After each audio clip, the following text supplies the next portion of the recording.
le podcast Choisir la tuque, c'est quoi ça en fait?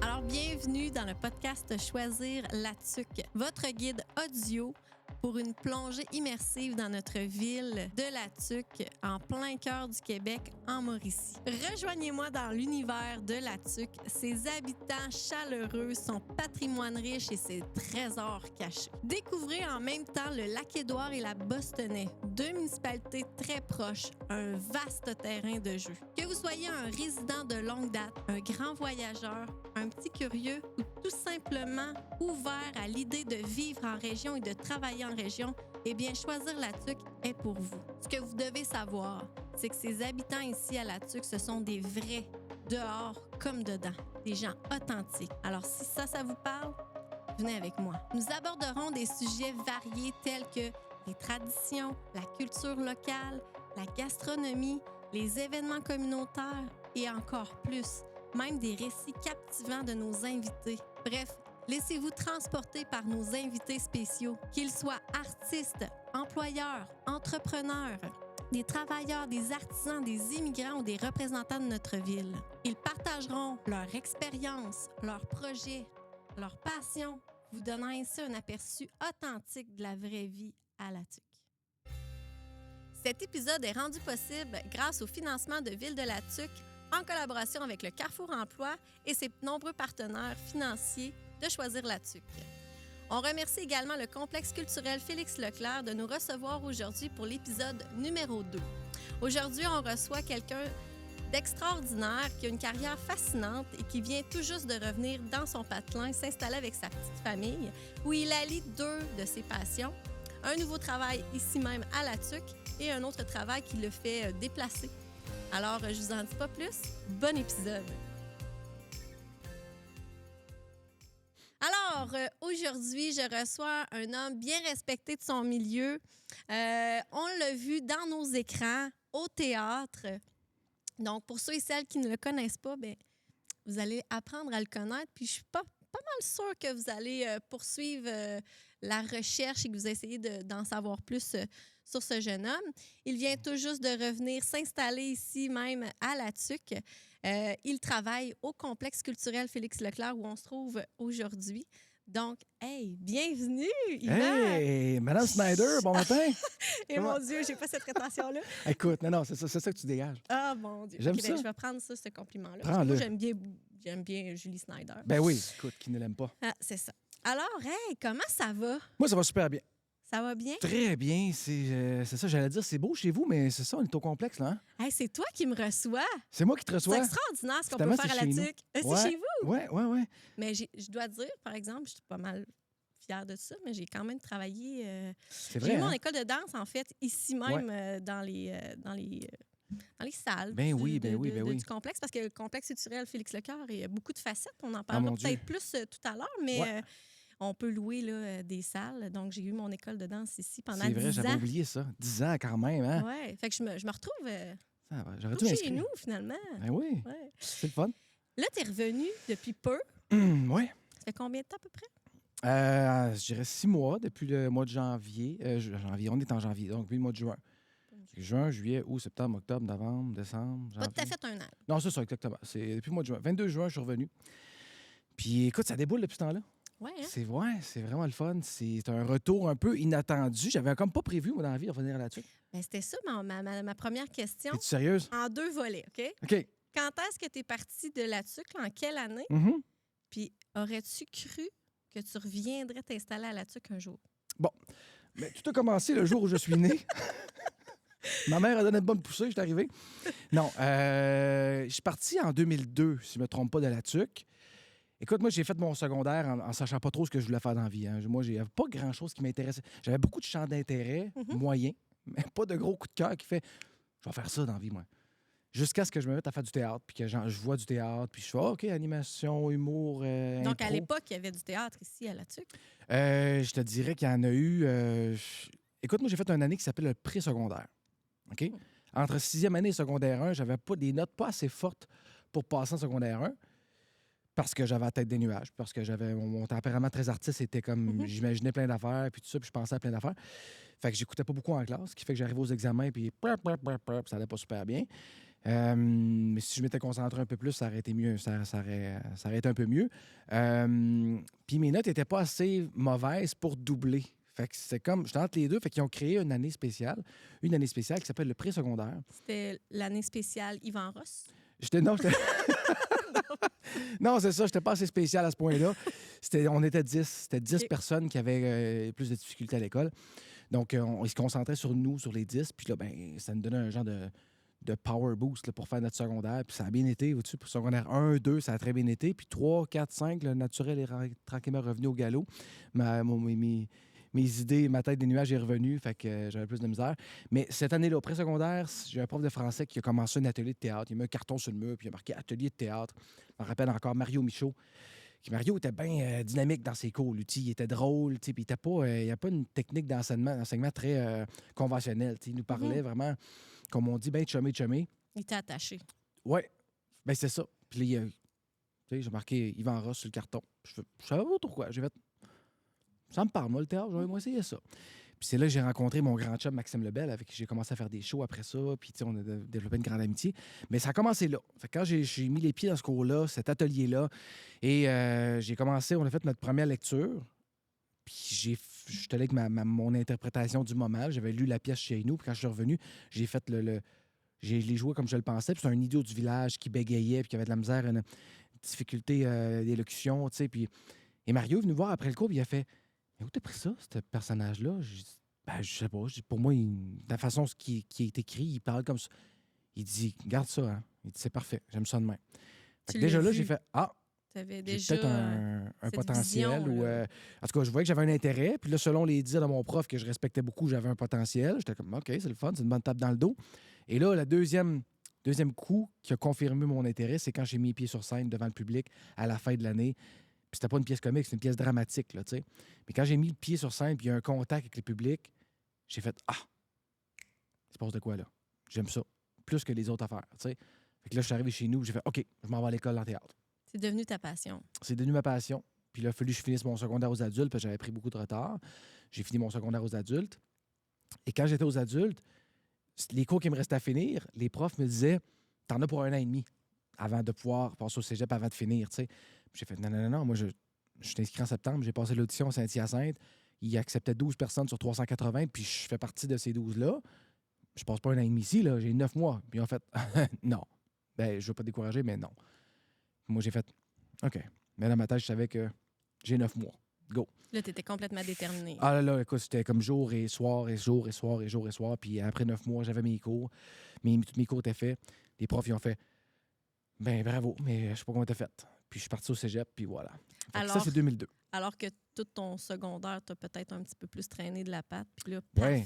Mais si j'avais eu un déclic. but en partant au secondaire, je pense que j'aurais comme beaucoup plus... tu sais, quand tu sais que tu t'en vas, c'est plus facile d'y aller. Quand que tu y vas un peu à l'aveuglette, ben, t'as pas trop de motivation. Tu fais, ouais, je sais qu'il faut que j'ai mon diplôme, mais rendu là, je vais faire quoi avec? Pas de temps pressé. Là, j'ai des chums, ça va bien, c'est drôle. Tu sais, t'es comme plus ou moins motivation, tête, et fait comme... tu sais, t'es plus au petit trot en cheval, au juste à la place de... On l'envoie là-bas, là, tu sais. Fait que 2002, je suis parti, puis j'avais 20 ans. Fait que j'étais un des plus vieux dans ma cohorte là, en théâtre. C'était tous des jeunes de 17-18 ans à peu près, tu sais. Mais moi, même au secondaire, j'étais un des plus vieux parce que j'ai commencé l'école à 6 ans, j'ai doublé ma 4e année, j'ai fait un pré-secondaire. Fait que j'étais toujours 2-3 ans en arrière. Avec tous mes amis avaient 2 ans de plus jeunes que moi à peu près en général, tu sais. Fait que ce qui fait que j'étais habitué. C'était correct pour toi. C'était correct pour moi. J'ai toujours un tempérament assez... T'étais différent, mais... Oui, mais je me fondais bien en masse. Ouais, on dirait que ça a peut-être gardé le cœur jeune. Je sais pas. Dirais-tu que tu faisais rire? Rire qui? Tes amis, les gens dans la classe? Ça dépend quand. Au Ou primaire, t'étais non. introverti? Au primaire, non. Totalement introverti. Au primaire, là, la prof me parlait, là, je devenais rouge. J'étais comme, oh my God. Tu sais, quand il faut lire un paragraphe chacun, là, je calculais, je comptais le nombre d'élèves qu'il y avait. Et là, je suis OK. Fait que moi, je suis le 17e. Fait que j'ai 17 paragraphes. Là, souvent, tu te trompes d'un paragraphe. Fait que tu n'apprends pas le bon. Tu sais. Surprise. C'est ça. Puis là, je lisais, puis je lisais. Pendant que les autres lisaient leur paragraphe, je lisais 3-4 fois le mien parce que je suis ultra mauvais en lecture à première vue. Tu sais, un acteur ou une actrice, c'est bon que je sois bien en lecture.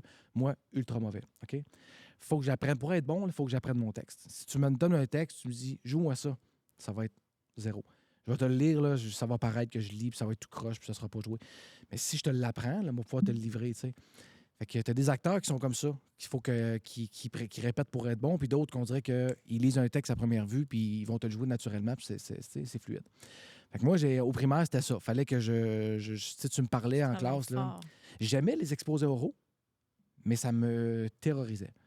J'étais là, mon Dieu, j'en shakeais, j'avais des sueurs, mais je le savais que quand je le faisais, je performais. Parce que là, j'étais comme devant le public, je faisais mes affaires. L'adrénaline, probablement, embarquait. Oui, j'en étais pas malade, mais j'étais tout croche avant de commencer.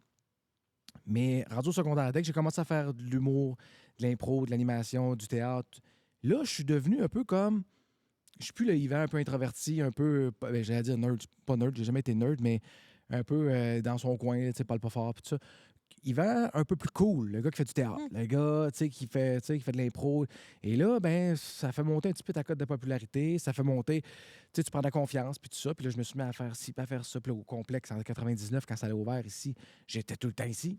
Là, je voulais être dans la plage. Fait écoute, les spectacles professionnels, c'était à l'école Champagnac que ça se faisait, là, dans l'Agora. C'est les humoristes qui venaient, c'était là. Là, on avait notre salle de spectacle là-dessus que je fais. Ça me fait penser, secondaire en spectacle. Ouais. As-tu connu ça? Oui. Oui, je l'ai fait pendant 2 ans. Est-ce que tu étais dans la cour d'animation? Non, j'ai pas animé. Fait pour toi? En fait, je dis non. Il y a une année, ça fait 2 fois que je dis ça, une année. J'ai une année que j'ai fait un petit numéro. Il y avait c'était pas l'animation complète, c'était un numéro. OK. Puis on faisait juste une genre de transition entre 2 numéros. On faisait 2 personnages d'époque, des petits villageois qui... avec les petites casquettes, des salopettes trouées, puis tout ça. Puis bon. Fait que j'ai fait un numéro, mais non, j'ai fait vraiment 2 numbers. La première année, c'est avec Maxime Lebel. Ben, les 2 années, c'était avec Maxime.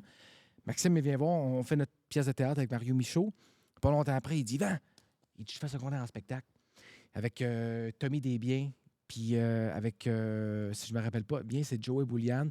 Puis il dit, Joey, il peut plus le faire. Il nous a laissé tomber parce que je sais plus de quelle raison. Fait qu'il dit, ça nous prend quelqu'un, ça te tente-tu de m'aider puis embarquer dans le numéro? Je fais, ouais, mais je vais faire quoi? Il dit, c'est un numéro d'Olivier Guimond. Et moi, sachant pas que 24 années plus tard, j'allais jouer avec Gilles Latulippe, qui est le... Tu sais, Olivier Guimond était le mentor de Gilles Latulippe. Là. Moi, j'adore Olivier Guimond parce que j'ai vu la série Cher Olivier à télé. C'est comme ça que je connais le personnage, parce que sinon, c'est ben trop avant nous autres. Là, fait que j'adore le personnage, je trouve ça très cool. Je fais OK, puis il me donne le numéro d'Olivier, parce que c'est un numéro d'Olivier Guimond, senior, le père d'Olivier. Fait que Maxime fait le père d'Olivier, Tommy fait un autre personnage, puis moi, je fais Olivier Guimond, qui vient juste apporter des tartes à la crème. Puis le moment donné, le bordel pogne, là, il mange des tartes d'en face, puis là, tu fais un peu le jeu clownesque, slapstick, puis tout ça. Puis tu sais, et je suis tombé facilement là-dedans. C'était justement direct là où on se parle. C'est là que ça se passait. Ben moi, je me souviens, j'étais aussi. T'étais là? Bien sûr. Et je me rappelle d'avoir été là, on improvisait un peu parce qu'on le faisait, mais en répétant, on se faisait pas les vraies tartes à la crème, tu sais. Et petite anecdote, Maxime, au début, il fait les tartes à la crème. Il est fait, il est mis au frigo. 45 minutes après, ça a tout descendu. Et là, on est stand-by 5 pour rentrer sur scène. Et là, on fait, on n'a plus de tarte, on n'a plus de crème. On est dans la marde. Qu'est-ce qu'on fait? Fuck! Et là, Sonia, j'ai oublié son nom, Sonia Frappier, avec qui je faisais de l'impro. Fouille-moi pourquoi. Elle avait de la crème à raser dans sa sacoche. Hey, non. Tu sais, de la crème là, pour... oui. Et là, et là, ça gonfle, la ça. sauveuse. Et ça fait des méchantes belles tartes. Elle nous fait ça. Et là, on mange ça dans la face. Par ouais, donc, et là, je me remets sur le bord du public, puis je vais tomber, puis je suis tout plein. T'as de la crème à raser dans la face, dans les yeux, ça chauffe. Mais c'est correct, show must go on, on y va, tu sais. Et c'est là que ça est direct ici, là, en plein, là, sur le fauteuil, là, c'est fou pareil, tu sais. Et là, ben, l'année d'après, j'ai commencé à faire des numéros avec Maxime Lebel. Puis moi, j'écrivais des numéros parce que je me suis découvert une passion puis une aisance dans l'écriture. Tu sais, moi, j'étais un grand fan de La Petite Vie. Fait que moi, j'étais très collé sur Claude Meunier dans mon style d'écriture. Et François Pérusse et tout ça, c'est tout des gens qui ont influencé beaucoup notre jeunesse, tu sais. Fait que j'écrivais des numéros, nanana, Radio Enfer, tu sais. J'écrivais ça. Puis là, j'ai écrit un numéro à Maxime, qu'est-ce que t'en penses? Il fait, aïe, c'est pris ça où? Je l'ai écrit hier. Mais non, man, t'es sérieux, là? Fait que là, on s'est mis à 2, on l'a retravaillé sur notre base, la base que j'ai faite. Puis on a présenté ça l'année d'après sur un grand spectacle, le sketch qui s'appelait Le Pompier. Puis on a gagné le 2e prix de son grand spectacle cette année-là avec ce numéro-là. Fait que après ça, pas longtemps après, je suis parti au cégep en théâtre. Est-ce que tu dirais que la ville de Latuc, l'école secondaire Champagnat, était bien avant-gardiste, était bien dans la culture, était bien outillée? Est-ce qu'il y en avait beaucoup, finalement, de la culture? Je cherchais mes mots, là, mais c'est plus ça. À l'école? Oui. Ben, dans la ville en général, à l'école, effectivement, mais Ouais. la ville en général... J'essaie de me rappeler quand, tu sais, il y a plus que 20 ans. Je me rappelle qu'à l'école, oui, il y avait quand même pas mal de côté culturel parce que tu sais, je faisais du théâtre. Il y avait Charlène Bolger qui nous aidait beaucoup, qui s'impliquait beaucoup dans le côté culturel puis les activités pour les jeunes. Oui. Théâtre, Daniel Bourassa qui a fondé la Ligue jeunesse d'improvisation. À l'époque, il y avait Guylaine Bourdage aussi qui avait son école de danse, qui avait, ma foi, 200 personnes. Non, aussi. ça marchait au fond, ça marchait. Là. J'ai l'impression qu'il y avait vraiment là, un côté très culturel avancé, la danse, le chant, l'improvisation. Oui, c'était très, c'était très, des très belles ouvert. années. Hein? Vraiment, c'était le fun. Puis tu sais, t'avais accès à pas mal tout ce que tu avais besoin à l'école. Oui. Mettons, on avait besoin d'un local, on avait besoin des textes, des ci, des ça. Je me rappelle, Charlène, quand elle est partie, ou elle est partie en congé de maternité, ou je ne sais pas, en tout cas, elle est partie un petit bout de temps. C'était l'ancien policier Arviset, là, le grand Arviset, comment il s'appelait? En tout cas, il était grand et costaud, là, tu sais. Il venait souvent dans les classes nous parler de son métier, là. Oui. J'ai Patrice Arviset, mais c'est pas lui, c'est pas le même, là. On le salue d'ailleurs, Patrice. Salut, Patrice. Mais en tout cas, c'est peut-être sûrement dans sa famille, mais c'est grand M. Arviset, son prénom m'échappe, qui avait pris la relève parce que je sais pas, il était à la retraite de la police, puis là, il cherchait... Il voulait comme... Ben, je pense qu'il faisait un petit peu de sécurité, de la sensibilisation. Je ne sais pas si c'était bénévolement, probablement. Je ne sais pas si ça venait de lui-même, mais c'était quelqu'un qui aimait vraiment beaucoup les jeunes. C'était pas Pierre Arviset? Je pense que oui. Ça se peut. Écoute, anyway. D'ici là, je l'écris dans le bas de la c'est ça, du podcast. C'est lui. Ceux qui seront en ondes sur YouTube, là, vous verrez en bas. Salut. Mais bref, c'est ça. On faisait remonter des shows, puis c'était facile d'avoir accès à l'Agora, d'avoir accès à plein d'affaires pour pouvoir faire nos spectacles. Puis, ouais, voilà. Mais au niveau de la ville, j'essaie de me rappeler. En tout cas, je sais que depuis que je suis revenu, moi, j'ai remarqué Écoute, si c'était déjà bon quand j'étais là, au secondaire, je trouve que c'est encore meilleur aujourd'hui parce que ça c'est.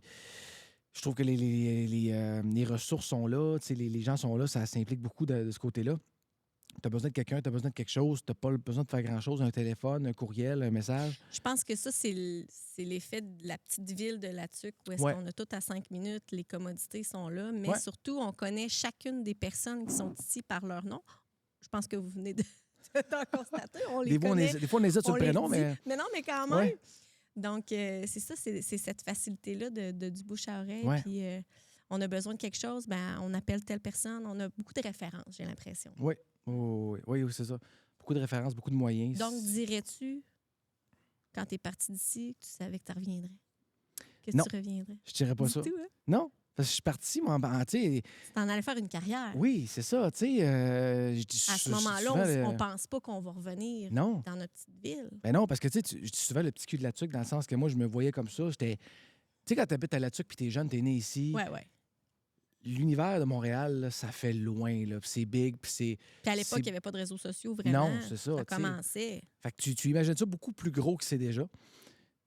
Puis tu plonges là-dedans, mais tu y vas à l'aveuglette, tu sais pas trop comment, tu sais. Ouais. Fait que moi, j'ai dit, une fois que je vais être rentré là-dedans, je vais aller au cégep. Mon plan, moi, c'était je vais au cégep, j'ai mon diplôme, je commence à faire de la télé, du théâtre, ma carrière est partie, mais c'est pas exactement comme ça que ça se passe. Tu sais, c'est beaucoup plus compliqué que ça, là. C'est beaucoup plus dur que ça. Mais je pensais encore, il y a 1 an et demi, je pensais pas revenir à la tuque, là. C'est fou, là. Tu sais, on a eu, tu sais, j'ai eu un petit garçon, on a acheté un condo, acheté une maison, nanana. Et là, il arrive un temps où on se dit, qu'est-ce qu'on fait ici, là? Pourquoi on est là? Tu sais, on est dans une place, une ville sur la rive sud de Montréal qui coûte extrêmement cher parce qu'on vit là juste pour être proche de Montréal pour mon métier, parce que ma blonde, avec la COVID, a réussi d'être en télétravail. Donc là, elle pouvait être n'importe où. Elle n'a plus besoin d'être proche de Montréal. C'était plus pour moi, tu sais. Fait que finalement, on a réfléchi et on a fait, on a-tu vraiment besoin d'être proche de Montréal? Puis là, on s'aperçoit que plus ça va, plus qu'il y a de gens qui s'éloignent de Montréal. Il y a de plus en plus de gens qui s'éloignent de Montréal. Et dans le côté artistique, là, hein, on s'entend? Là, c'est ça, exactement. Puis même plusieurs domaines, ils se disent, pourquoi j'irais me serrer à la gorge, être proche de Montréal, juste pour être dans le rush, puis quand je peux juste me déplacer un petit peu plus loin, puis faire des allers-retours un peu, ouais. c'est ça. Mhm. Mais je pensais pas revenir à 3h15 de Montréal environ, mais on savait que, on vendrait la maison facilement, d'en trouver une à la tuque. On se moins rapproche cher. moins cher, évidemment. C'est sûr que ça donne un bon coup de main. On se rapproche de la famille. Moi, ma famille puis celle de ma blonde sont C'est ici à la ici. tuque, ouais. Mon fils m'avait déjà dit textuellement, un de mes rêves, c'est de déménager à la tuque. Il m'a déjà dit ça. C'est ça, ça a fait direct au cœur. Là. J'ai fait, on revenait du temps des fêtes, puis il a dit, moi, papa, un de mes rêves, c'est de déménager à la tuque. J'ai fait, t'es sérieux?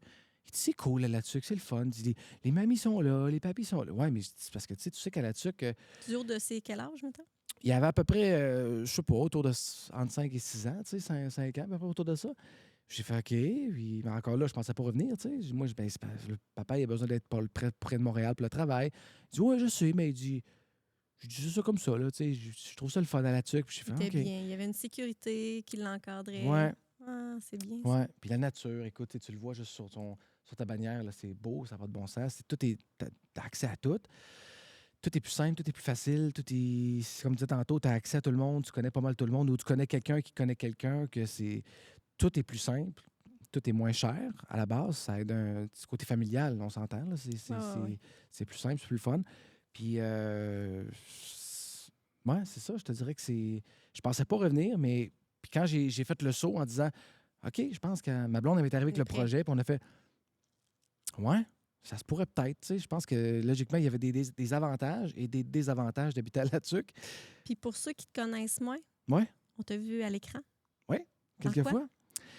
À quoi qu'on a vu? Écoute, District 31. District C'était mon 31. émission, alors. Écoute, Je ça avait l'entends. 1,7 million Ouais. de visionnements par jour, ce qui est quand même énorme au Québec. Là, Ouais. Ça a vraiment bien marché. District 31, on a dernièrement dans Indéfendable, qui d'ailleurs, Scoop, ça se peut que le personnage revienne éventuellement. Oui!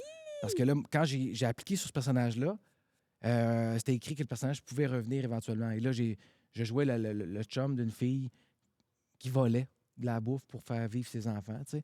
Et là, ça fait 20 ans qu'elle se fait prendre. Après 20 ans, elle a fait, je pense qu'on va te donner une punition parce qu'on va être compréhensif, mais après 20 fois, pas 20 ans, excuse-moi, 20 fois. Et là, elle rentre en prison et tout ça. Puis moi, je fais juste disparaître. Tu sais, j'étais un peu arrogant avec l'avocate, puis j'ai dit sacrer son camp, nanana. Puis là, je rentre dans l'appartement, puis après ça, ma blonde, elle passe en cours. Moi, je suis pas là quand elle passe en cours, mais on m'en voit pas. Fait que je suis pas en prison. C'est quasiment Je suis pas pas logique, mort. ça. C'est pas logique, vraiment pas. Mais je pense que parce que mon personnage, d'après moi, il a senti la soupe chaude. Là. OK. Parce qu'il a pas l'air d'être un enfant de cœur. Puis d'après moi, il fait ouais, moi, je suis peut-être Ça mieux pourrait de. être très intéressant de te revoir finalement. Hein? Ça pourrait être le fun, ouais. Puis c'est Il y un a beau une belle personnage. histoire derrière tout ça. Là. Ouais. Fait que, à suivre, je sais pas trop, j'ai pas encore de nouvelles là-dessus, mais ça se pourrait que le personnage de Kevin, peut-être un jour, qui sait, on lance ça dans l'univers, revienne, puis fasse un petit peu de troupe, il passe en cours lui aussi. Sinon, ben dans Stat, j'ai fait un micro-apparence dans Stat, l'apparition, c'est-à-dire, j'étais arrivé, j'ai fait deux scènes, 2 épisodes. Sinon, écoute, quoi d'autre? Sans rendez-vous, avec Magali Lépine-Blondeau, Oui! j'ai fait un personnage. Écoute, d'habitude, tu me connais un peu. On me donne souvent les rôles des bad boys, Ouais. les freaks, les batteurs de femmes, les vendeurs de drogue, les. Les crackpots. C'est ça, tu sais, je suis tout à fait comme ça dans la vie. Tu Mais me non, connais? c'est ça. C'est totalement mon casting. Je suis à l'aise là-dedans. Dans le fond, je joue pas. C'est moi. C'est moi. Mais je pourrais peut-être dire à celui qui nous écoute en ce moment, Ouais. tu m'as déjà dit, c'est tes yeux qui ont fait que tu avais un casting de méchant. C'est ce qu'on m'a ça? dit. Ouais, c'est ce qu'on m'a Dans dit. le haut du visage. Ouais, parce que écoute, ça a commencé. À l'âge de 16 ans, j'ai joué une pièce de théâtre pour la Maison des Jeunes. On l'a joué encore là, ici, sur cette scène, dans les écoles, puis ici. Et je jouais un gars un peu pas mal violent avec sa blonde. Ça a commencé là. Puis là, ben, je me suis aperçu que j'avais une C'est-tu aisance. dans le cadre des couloirs de la violence? Non, je pense que c'était juste la pièce, la Maison des Jeunes. OK. Lucie qui s'occupait on l'appelait ma tante dans le temps, la Maison des Jeunes. Lucie, encore là, j'oublie son nom de famille. Avec, en tout cas, bref, elle s'occupait de ça. Et le monsieur, je pense que c'était Garvin, son nom. En tout cas, il s'occupait de ça. Il avait écrit une pièce de théâtre et là, on joue ça. Puis, je me suis aperçu que j'avais une aisance dans ce personnage-là, un peu colérique, violent, tu sais. Mais je pensais pas continuer à jouer ça. Mais là, j'arrive à la télé et on m'en donne encore. Ça a donné comme année, j'ai joué ça. Puis, je jouais souvent les bad boys. Tu sais, ça commençait en rôle muet. Tu sais, quand tu commences à faire de la télé, tu fais de la figuration, des rôles muets. Puis des rôles muets, t'as pas d'audition pour ça. Là. Si t'as le Non. casting qui fait, t'es disponible, il check ton CV, ton démo, tu sais jouer un peu, tu fais le rôle muet parce que c'est souvent bien simple. Tu fais un serveur, tu fais... Fait que souvent, je faisais des pocheurs de ruelles. Je devais passer de la drogue. Puis c'était pas trop compliqué. Et là, fil en aiguille, j'en fais. Puis il fait, ça marche bien, qui fait ça, ça marche bien. Puis ça. Puis à un moment donné, bien, sur Mémoire vive, à un moment donné, quand j'avais arrêté de faire de la figuration, cette semaine-là, j'avais dit à mon agent, tu me donnes plus figuration. Parce que là, ça fait 2 fois que je me fais bloquer pour des rôles parce que j'étais figurant dans la première saison. Fait que là, il faut que j'arrête, là, tu sais. Fait qu'elle avait arrêté, puis elle m'a appelé dans la même semaine et elle m'a dit, j'ai un rôle muet sur Mémoire vive. Puis elle dit, c'est pas de la figuration, c'est un rôle muet. Elle dit, tu fais un pimp. Je fais, évidemment. Évidemment. Mais elle dit, t'as 4 belles scènes. Puis elle dit, t'arrives dans un parc, puis là, t'es le pimp d'une fille de 16 ans. Puis là, elle est en amour avec un gars qui était joué par Antoine-Olivier Pilon, qui est un des personnages principaux. Et là, t'arrives dans le parc en char, puis là, tu te débarques, puis là, tu vas y parler d'en face, puis tu le brasses un peu. Tu pognes la fille, tu rentres dans le char, puis tu t'en vas avec. Puis là, on t'en revoit plus loin en train de dealer avec un gars, de l'argent, puis la fille elle rentre dans le char, ça va avec le gars. C'est quand même des rôles le fun. C'est quand même des rôles le fun. C'est crunchy, là. Ouais, c'est Moi, ça. je m'ennuie pas à jouer ça. J'aime ça. Tu sais, qu'il y en a C'est qui pas- me disent, tu dois te tanner. C'est pas Non. drame, là. C'est pas. Tu sais, j'espère. En fait, je vais jouer des personnages, des meilleurs Oui. personnages, des On bons t'en gars à un moment souhaite, donné. on t'en souhaite. Oui, tu sais, j'ai joué des infirmiers, j'ai joué des ci, des ça, mais toujours des plus petites apparitions. Mais quand c'est des personnages plus présents, avec beaucoup d'impact, c'était des violents, tout ça, tu sais. Est-ce qu'on t'a offert des rôles que tu as refusés? Mon Dieu, non. Jusqu'à date, j'ai pas eu à faire ça. En Ok. fait, oui, mais c'est pas parce que je le voulais pas, c'est parce que j'étais pas disponible. OK. Le personnage, c'était dans une web série. C'était, mon Dieu, que j'aurais aimé ça jouer ça. C'était un gars qui était dans l'auto. Et c'était avec des humoristes. Là, tu sais, c'était un genre de web série avec des comiques qui passaient, des grosses têtes OK. d'affiche. Là, tu sais. Et je faisais un chauffeur qui arrêtait. Je pognais une pousseuse, une autostoppeuse. Mhm. Et là, elle rentre. Et pendant que je lui parle, la fille, on voit que mon personnage la trouve cute. Et pendant qu'il parle, il décide que lui, il défait ses pantalons en conduisant. Ah Puis oui? il commence à s'amuser Ah en oui, conduisant, ah oui, ah en oui. le regardant dans le rétroviseur, tu sais. Et de plus en plus intense, et de plus en plus pour voir le malaise de l'humoriste Il en se arrière, tu sais. Et je fais, mais mon Dieu, mais je veux jouer ça, moi. C'est tellement drôle, c'est tellement fou. Mais finalement, ça tombé sur une date que je n'étais pas disponible. J'avais 2 tournages en même temps, évidemment. Tu sais, j'en ai pas tous les jours, mais il fallait que ça tombe sur la même En journée. même temps, ouais. Mais ouais, c'est ça. Fait que bref, mais pour revenir sur Mémoire vive, c'est ça, c'est quand j'ai joué ça, ce pimp-là, il y a une des filles sur la production qui m'a dit, elle dit, tu sais, je pensais pas que tu jouais ce genre de personnage. Ben, j'ai dit, je joue tout le temps ça. J'ai dit, on m'offre quasiment tout le temps ça, ce genre de personnage-là. Puis je sais pas trop pourquoi, mais ben, elle dit, je sais pourquoi. Elle dit, c'est tes yeux. Elle dit, quand tu joues, l'intensité, la violence, puis elle dit, ça rentre dans le Kodak. Là. Elle dit, t'es pas le genre de gars, t'as pas le casting du gros colosse barbu à tatou qui fait Non, peur, c'est que ça. tu le vois arriver, puis tu sais que tu vas avoir peur. Tu sais, aussitôt qu'il va monter le ton, tu vas, tu sais. Toi, elle dit, t'es comme taille moyenne, gars moyen, puis tu t'annonces rien, là, tu sais. Mais elle dit, quand tu rentres dans cette énergie-là, elle dit, ça passe là, au bout, tu sais. Et c'était pour ça que j'ai eu le personnage, parce que la réalisatrice, elle voulait un gars moyen qui se fonde en masse, puis qui annonçait rien, mais quand c'était le temps de jouer ça, qui rentrait dedans. Fait que je suis bien content d'avoir livré la marchandise parce que ça a fait en sorte que je suis Ça a resté... payé, ça a payé. Ben oui, il faut croire. Et puis là, ben, on revient au complexe. Parce que là, c'est là que tu travailles depuis quelques mois déjà. Oui, c'est complexe, justement. C'est complexe. Oui. Ben, c'est ça. Le complexe est complexe. Mhm. Parce qu'il se passe bien des affaires ici. Mais-en, De tout. mais-en. On a des humoristes, des chanteurs, des pièces de théâtre. Mhm. On a de la danse. Ouais. Mis à part ça, je ne sais pas nommer tout. Écoute, c'est un centre, c'est un complexe. Un complexe, comme tu le dis, c'est complexe, ça englobe beaucoup de choses. Tu sais, c'est un centre multifonctionnel. Mhm. On est vraiment super chanceux d'avoir ça dans la région. Là. Il y a beaucoup de monde qui ne savent pas qu'à la TUC, on a ce genre d'établissement-là parce que tu peux tout faire ici. Tu sais, juste dans la salle où est-ce qu'on est en ce moment, la salle Vincent Spain, qui est la salle principale de spectacle, tu peux faire 1000 choses. Tu sais, tu peux faire un spectacle sur scène en gradin, tu peux faire rentrer les gradins, tu peux les Là, il y a à peu près rétracter, on combien dit. de sièges ici? 5? Si je ne me trompe pas, 486, quelque chose comme ça, près de 500. OK. Puis Alors là, après ça, tu peux les pousser. tu peux les pousser au fond, devenir... mettre des rideaux devant, puis ça fait une grande salle qui est totalement ouverte sur le béton. OK. Fait que souvent, on fait ça, ils mettent des tables, style cabaret, puis tout ça, avec des petites chandelles, puis ça fait une ambiance totalement différente. Il y en a qui vont louer ça ici pour des parties de bureau, venir faire des parties de Noël, ou faire des fêtes et tout ça. Les Il y mariages. a des mariages, des après-funérailles. Il y en a qui vont, tu sais, à la place d'aller, on a plusieurs places, au Latuquois, au curling, tout ça, qui vont faire des après-funérailles. Mais ici, c'est le fun aussi parce que, tu sais, tu fais des funérailles au salon funéraire, à l'église et tout ça. Puis après ça, tu te rassembles ici, soit dans l'espace Carole Guérin qui est à côté, qui a le petit bar, tout en tapis. C'est encore là, ambiance totalement différente. Puis c'est petite musique et tout ça. Fait que tu peux profiter du bar, des tables, des chaises. Là, Vincent Spain, Carole Guérin. Oui. Pourquoi ces noms-là? Le Euh, complexe Félix Leclerc. Oui, ben Félix Leclerc, on sait pourquoi. Mhm. Mais Merci. Vincent Spain, écoute, pour être vraiment honnête... Vincent Spain, en fait, c'est emblématique, dans le Oui. fond. À la tuque, c'est emblématique. Accent Meubles, Spain C'est Limité. lui qui avait un C'est magasin de lui. meubles. C'est lui, fait que c'est en son honneur, tu sais. Puis la raison pourquoi ils ont choisi son nom à lui, je pourrais pas exactement te dire, je pourrais t'induire en erreur. Je pourrais s'informer pourrais là-dessus. t'aider. On pourrait googler ça. En fait, je pourrais t'aider, c'est qu'il était très donateur ici dans OK. la ville. OK. Croyant dans notre ville, donc il Ouais. donnait beaucoup. Oui. Donc peut-être que ça a un lien avec Ben oui. ça. Puis Carole Guérin, écoute, très impliquée au niveau de la culture à la tuque. Elle a été ma musique. prof de musique, la tienne aussi, Ouais. j'imagine. Puis l'harmonie de la tuque et tout ça. Elle était ou est encore sur le conseil d'administration du complexe ici. Donc, très, très, très impliquée. Donc, la salle est en Des son gens honneur. impliqués dans le milieu. Puis c'est... Ouais. Puis là, je suis très content parce que le mois prochain, c'est le spectacle du Stage Band que je vais animer dans l'espace Carole Guérin. Puis Carole est dans le Stage Band. Dans mon animation, à un moment donné, je vais dire, tu sais, la gang, là, vous ne savez pas, mais là, on vit quelque chose. Là, on vit un spectacle avec Carole Guérin à l'intérieur. Et le spectacle est dans l'espace Carole Guérin. Je ne sais pas si vous êtes d'accord avec moi, là, mais on vit quelque chose à soir de spécial. Là. Hein? On se parle de 649 de groupe, la gang. Il y a de quoi qui se passe. Là. Fait que, non, je trouve ça vraiment trippant. D'ailleurs, hier, j'ai assisté à la répétition du Stage Band pour être au fait de ce qu'ils font puis tout ça, mais ça va être bien le fun. Fait que bref, pour revenir au complexe, tu sais, autant dans Vincent Spain que dans Carole Guérin, on la transforme de 1000 façons encore là. On enlève les tables, on met des tables hautes, des tables basses, plus ou moins de tables, on met des petits fauteuils. Il y a une plus petite scène dans l'espace Carole Guérin qui rentre à peu près 150 personnes assises. Sinon, on peut tout enlever aussi, puis il rentre encore plus de personnes. Il y a un bar, salle d'exposition. Puis au sous-sol, on a des locaux aussi. Bon, il y a les loges, mais il y a aussi plusieurs locaux pour louer, soit un local de répétition, soit pour une réunion. Une tout ça. réunion.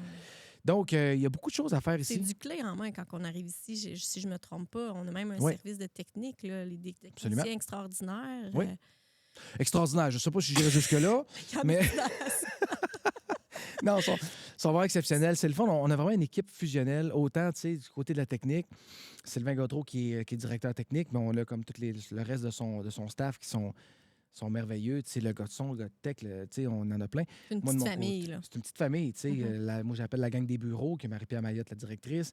Guylaine Bouchard, qui est directrice au service. Bruno Quentin, adjoint à direction, s'occupe de la programmation aussi, communication. Il y a plein de... Le terme qu'on aime beaucoup, complexe, c'est toute autre tâche connexe. Ah oui. Tu fais quelque chose de complexe, mais ça se pourrait que tu aies beaucoup d'autres tâches connexes. Chaque jour, ça doit être différent. Hein? Oui. Mais quand je suis rentré, j'ai dit à celle qui était là avant moi, j'ai dit, c'est quoi une journée typique? Raconte-moi, c'est quoi une journée typique complexe? Puis elle m'a dit, ben ça n'existe pas. Je m'excuse, ça n'existe pas. Tu t'arrives, tu t'ouvres ton bureau, tu pars le café, tu pars la musique, puis après ça, tu vas surfer ta journée parce qu'elle dit ça peut partir dans tous les sens. Parce que moi, mon poste, c'est coordonnateur aux événements. Okay. Fait que je coordonne tout ce qui est d'événements. Événements complexes, c'est spectacle, location, film. Oui, parce qu'on a des films aussi, il y a du cinéma. Des locations en bas. Fait que si quelqu'un arrive ici, je veux louer un des espaces au complexe, je m'assois avec, tu as besoin de quoi? T'attends 80 personnes, t'as-tu un traiteur, t'as ci, t'as ça. Je peux faire autant ça que m'occuper des artistes dans la loge. Quand les artistes arrivent au complexe, souvent, ça va jouer être un des premiers contacts qu'ils vont avoir. Hey, bienvenue à la TUC, bienvenue au complexe, je m'appelle Yvan, je suis coordonnateur, les loges sont là. As-tu besoin de quelque chose? Qu'est-ce qu'ils disent, ces beaux artistes-là, quand ils arrivent ici à la TUC? C'est unanime. Les gens, les artistes adorent venir jouer à la TUC. Premièrement, la salle de spectacle, ils disent c'est le fun de jouer ici. Il y a quelque chose dans... Il y a l'acoustique, mais il y a aussi le côté, la façon que la scène est faite. Le public est très proche. La proximité, hein? La proximité. Écoute, on est à peu près à 2 pieds du premier spectateur. On est super proche. Ouais. Les gens sont proches. On dirait que les Latuquois aiment recevoir de la visite, aiment recevoir des artistes professionnels. On est accueillant. Très accueillant, puis tout le monde le reçoit. C'est le fun. C'est jamais plate de jouer à la TUC. Les gens sont là. Ils se déplacent. Ils sont là, c'est parce qu'ils veulent être là. Ils ont acheté leur billet, puis ils ont hâte. Fait que c'est vraiment trippant. Puis juste en t'en venant, la route est super belle. Je faisais référence à la montagne tantôt, mais sur la route, c'est super beau. La 155 C'est magnifique, c'en est Nord ici. Ouais. Ils en rentrant dans la place. Hey, salut, bienvenue à la TUC, bienvenue au complexe. On prend en charge en partant, on les accueille jusqu'à la loge, on les laisse vivre leur moment. Ils rentrent dans la salle, les techniciens sont là. Salut, moi c'est Sylvain, moi c'est Seb, nanana, on va faire ton test de son. Oui, si t'as besoin de quoi que ce soit. Puis écoute, ça va super bien. Puis je te dirais que depuis que je suis là, à chaque fois, ils font hey, on aime ça venir à la TUC, tu sais. Puis là, depuis que je suis ici, j'ai créé un monstre parce que j'ai commencé à faire des drinks thématiques, moi. OK. Je fais des cocktails thématiques, comme par exemple, quand Bleu Jeans Bleu est venu, Oui. j'ai eu l'idée de faire un drink thématique. Tu sais, il y a un phare qui s'appelle le Curaçao bleu. Oui. J'ai googlé un drink bleu facile, nanana, et là, j'ai sorti un drink avec du Curaçao bleu, et je l'ai appelé le Bleu Drink Bleu. Ah. Et là, je suis arrivé dans la loge, puis j'ai dit aux gars, messieurs, à la TUC, on sait recevoir. Pour votre visite, et là, j'avais le drink et le petit carton. J'ai dit, pour votre visite, on a créé en votre honneur, eh oui, votre drink, je vous présente le Bleu Drink Bleu. Là, les 5 gars sont là, ils me regardent, ils me font, tu me fucking niaises. Du jamais vu. Ouais, j'ai fait, ben là, ils ont pas s'en avoir un de ça. Ben oui, là, j'apporte le plateau, je vous en ai apporté 5. Ben non. Et là, il boit ça, il fait, mais c'est donc ben bon, ils ont pas s'en avoir sur scène. Ben j'ai dit, j'espérais bien que vous l'apportez sur scène. Fait qu'ils sont arrivés sur scène. La TUC, première place qu'on vient, qu'on a notre drink, thématique, yeah, la gang, 3, 4, ou das, tout. Ils commençaient leur show de même. Jay Scott est venu, j'ai créé le Jay Scotch.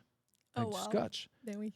Richardson Zephyr qui est venu, j'ai pris le gin, le Blue Bombay Sapphire, j'ai fait le Richardson Saphir. Et là, c'est rendu que les gens louent. Kim Poirier de la TUC Oui. est venue. Elle a fait Il le travaille gala. pour Ville de la TUC. Voilà, voilà, on la salue, Kim. On la salue. Elle a créé le gala Intrapreneur. Oui. Et là, sans m'en parler, en haut, les bureaux, ils disent, vous savez qu'on peut créer des drinks thématiques à votre événement? Puis ça, ils m'en parlent pas, là. Là, il arrive, moi, je rencontre Kim, elle dit, ça a l'air que tu fais des drinks thématiques? Je fais, ah oui, oui, mais je savais pas que je faisais ça pour des locations. Elle dit, j'aimerais ça qu'on ait un drink pour le gala Intrapreneur. Alors, j'ai créé le drink L'Intra, le drink qui trouve preneur. Elle adorait ça. Puis d'ailleurs, il était excellent parce que j'en ai pris. T'étais là, c'est vrai, ça me revient, oui. Je suis toujours là quand t'es là. T'es tout le temps là, c'est ça. Je te suis. Eh oui, toujours ensemble. Ah, c'est extraordinaire. Merci. Okay. Yvan, je pense qu'on en aurait pris pendant... Hey, ça va vite, hein? Oui. Vraiment. Je pense que je vais te réinviter. Quand tu veux. Hein? Quand tu veux, écoute. Qu'est-ce qu'on te souhaite, Yvan, pour la prochaine année, pour 2024? Je te dirais, qu'est-ce qu'on me souhaite? Je te dirais beaucoup... le beau problème d'avoir à me déplacer beaucoup à Montréal pour des tournages. Parce que, tu sais, là, ici, c'est le fun. De faire la belle route. Oui, hein? c'est ça. Été comme hiver, ça ne me dérange pas. Tu sais, je suis ici au complexe, je travaille 40 heures semaine au complexe, jour, soir, ça dépend des événements, mais je suis maître de mon horaire. Donc, quand j'ai un tournage, je vais y aller. C'était le deal que j'avais avec la direction quand je suis rentré, c'était qu'il ne faut pas que ce travail-là me brime dans ma carrière. Tu sais. Donc, comme j'ai une carrière comme ça, il y a des périodes que je peux avoir plein de contrats, que je ne sais plus quoi en faire, puis d'autres fois que j'ai rien du tout. Au moins ici, c'est quand même une carrière difficile, on va se le dire, être acteur. Hein? Ouais, faut que tu veuilles vraiment faire cette job-là parce que, tu sais, c'est sûr qu'il y en a qui disent que c'est un domaine de contact. Oui, mais, tu sais, tout est pas mal un domaine de contact dans la vie. Tu sais, tu vas avoir un bon plombier, tu demandes à quelqu'un, tu dis, qui tu me conseilles? Ah, il appelle un tel. Et tu vas l'appeler parce qu'il a été référé ou parce que. Ou si tu es né dans une famille de plombiers, bien, ça se pourrait que si tu as un moyen d'intérêt, tu vas être un bon plombier puis tu vas rentrer dans un business familial. Fait que dans le domaine artistique, c'est pas mal la même chose. Si, mettons, je suis le fils d'un acteur ou d'une actrice qui a une belle carrière, ben puis moi, je veux faire ça, ben là, elle va dire, hey, mon fils, il commence à faire ça, puis il va comme.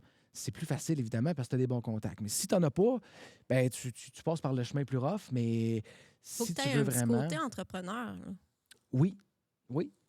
Déterminé, tu veux foncer, faut que tu faut que tu aies ton plan de carrière. Oui, ton plan de carrière, faut que tu saches quoi faire, puis tout ça. Moi, ça fait 2 ans et demi que j'ai plus d'agent. J'ai décidé que je rentrais dans un groupe d'acteurs. C'est des acteurs et des actrices qui n'ont pas d'agent, puis qui se représentent eux-mêmes. Donc, moi, tous les jours, je reçois 20, 30 breakdowns qu'on appelle. C'est des demandes pour séries, télé, pub, cinéma, théâtre, tout. Je reçois, puis là, c'est de tous les castings, là, de bébés à personnes âgées, de tous les castings et nationalités confondues.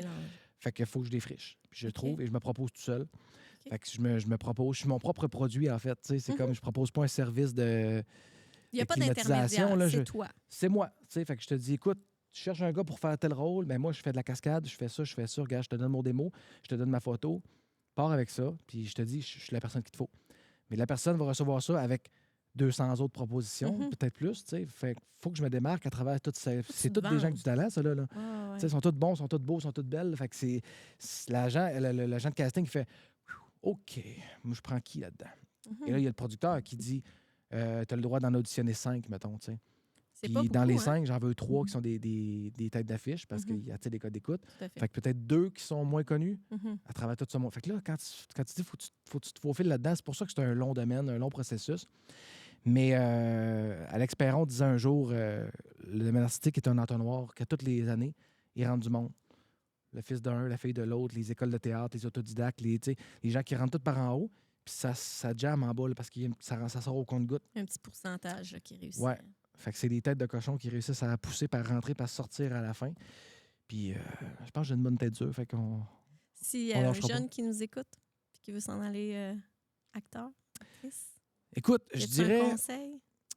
Je vais répéter une phrase que j'ai dit quand j'ai rencontré une gang de tes jeunes à un moment donné. Dis-toi jamais dans la vie que c'est impossible et tu peux pas le faire. La seule chose qui est impossible, c'est que ce soit impossible. Si tu veux le faire, tu peux le faire. Ça a l'air cliché du même, mais c'est vraiment vrai. Mhm. Moi, je suis parti de zéro. Là. Je suis parti de rien dans la vie. Moi, ma mère travaillait dans un restaurant. Mon père, il a eu une cantine mobile. Ils ont fait toutes sortes de jobs pour arriver à nous faire vivre. Là, tu sais. Fait qu'il y avait rien d'artistique vraiment. Moi, je suis parti devant moi-même. Même dans la famille, j'ai personne vraiment qui voulait faire ça ou qui. Je dis, moi, je m'en vais faire ça. J'étais vraiment un genre de. Tu sais, le mouton noir qui fait comme, moi, on va faire ça. Puis, fait que si moi, j'ai été capable, en partant de rien, en me disant, hey, ça me tente, je commence à faire mes classes. Tu sais, tu prends des cours, tu prends de la formation, tu en manges, tu sautes dedans à pieds joints. Moi, je suis parti à l'école de théâtre. Puis, je suis rentré là un peu innocemment en me disant je savais pas trop que c'était tellement contingenté puis qu'il y avait tellement de demandes, mais je l'ai su après. Puis c'est Naïvement, après que je suis un devenu peu. comme bien nerveux. Mais bon, j'ai fait mon petit bout de chemin à l'école de théâtre. Puis après, quand je suis sorti de l'école, j'ai continué à prendre des formations à la carte. Je fais cours de jeu dans la caméra, cours de cascade, cours de ci, cours de ça, pour me rapprocher. Mhm. Puis là, à un moment donné, tu fais ton chemin par toi-même, tu y vas, puis Défriches. tu défriches. Puis à un moment donné, veux pas, il va se passer quelque chose, t'as pas le choix. Tu vas rencontrer quelqu'un qui va te dire, qui va te donner des outils, qui va. Tu sais, fait que si tu te donnes la peine d'aller chercher des outils ou de creuser un peu, tu vas trouver ce que ça te prend pour avoir ce que tu cherches. T'as pas le choix. C'est comme ça. Fait qu'il faut juste comme pas lâcher, mais c'est. Faut pas penser que du jour au lendemain, tu vas C'est l'étudier puis facile. tu vas travailler là-dedans. Non, Tu sais, ça c'est va ça. juste être. Tu sais, un DEP, tu travailles là-dedans, puis souvent, tu as bien des ouvertures parce que, comme Mhm. en électricité, par exemple, ben là, tu as bien des compagnies qui cherchent des électriciens. Tu sais, mais c'est un domaine qu'il faut que tu aies. Faut que tu sois ouvert d'esprit. Tu sais, ça se peut, comme le cliché, manger des toasts pendant longtemps. Là. Ouais. Fait que si t'aimes le pain, tu peux y aller. Si t'aimes moins le pain, fais d'autres choses. Mais c'est possible. Si il y a une chose que j'ai envie de te souhaiter, Mhm. c'est que tu écrives quelque chose pour toi, Ouais. puis que tu le produises. Ben, c'est en cours, Puis ma que- chère. Ah oui? Oui. Génial, j'aime ça. Oui. Dans la prochaine année, écoute, je peux pas dire grand-chose pour l'instant. Je veux garder le suspense, mais Mhm. collaboration avec la ville de Latuc. Je vais approcher la Mhm. ville pour ça parce que je veux le tourner à Latuc. Encore avec mon ami Marcel Leboeuf, qui on a tourné mon film Mylène en 2020. Oui. J'aimerais approcher 2-3 gros noms, certains qui sont très connus de la ville de Latuc, puis tourner soit une mini web-série Mhm. ou un autre film à Latuc, quelque chose qui va faire parler de Latuc, faire shiner la région, puis que nous autres qui va nous aider aussi à s'auto-promouvoir, puis tout. Fait que c'est en cours. Yvan Ross, tu as choisi la tuque. J'ai choisi Latuc et je vais rester à Latuc. Merci infiniment. Ça me fait plaisir. Je reviens quand tu veux. Yes, c'est All ça, right. c'est ça, je te réinvite. Merci. Excellent. Bye.